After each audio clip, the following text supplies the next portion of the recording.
NC news channel కి స్వాగతం.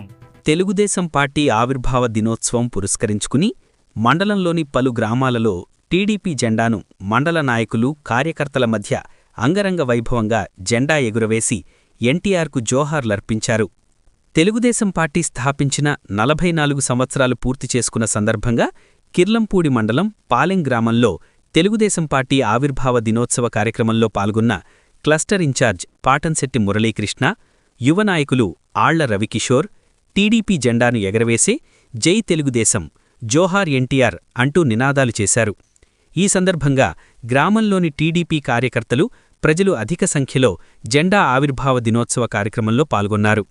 ఈ కార్యక్రమంలో గ్రామాధ్యక్షులు ఆళ్ల శివబాబు, పోతుల సత్యనారాయణ, అడబాల కొండబాబు, దాడి సుబ్బారావు, ఆళ్ల మాణిక్యం, సమ్మిటి పాపారావు, అడబాల కొండబాబు, దాడి సుబ్బారావు, నూకలమంతి సూరిబాబు, పాఠంశెట్టి కాపు, అడబాల పిరమాలయ్య, పోతుల శివనాయకులతో పాటు పాలెం గ్రామ ప్రజలు అధిక సంఖ్యలో పాల్గొన్నారు.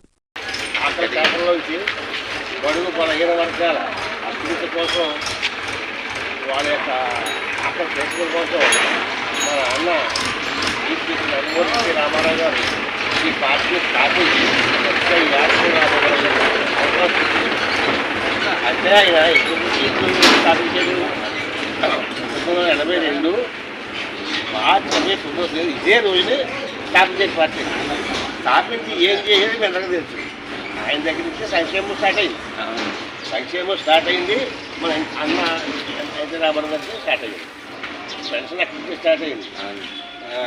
మొత్తం అన్ని ఆడవాళ్ళకి, లేడీస్కి హాస్పిటల్ కానీ మొత్తం స్త్రీ సంక్షేమం అంతా కూడా ఆయన దగ్గర స్టార్ట్ అయింది. ఇంకా ఆయన తర్వాత మన చంద్రబాబు నాయుడు గారు పగ్గాలు అందుకున్న తర్వాత మీకు అందరూ తెలిసినాయి. ఆయన సంక్షేమ పథకాలు మామూలుగా ఉండవు, అభివృద్ధి మామూలుగా ఉండదు. అభివృద్ధి, సంక్షేమం రెండు సంపన్నంగా ఉంటాయి. కృషి చేస్తాడు, రాష్ట్రాన్ని ఇన్కమ్ చేస్తాడు, సంక్షేమం ఖర్చు పెడతాడు. పరిస్థితుల్లో మన కుటుంబం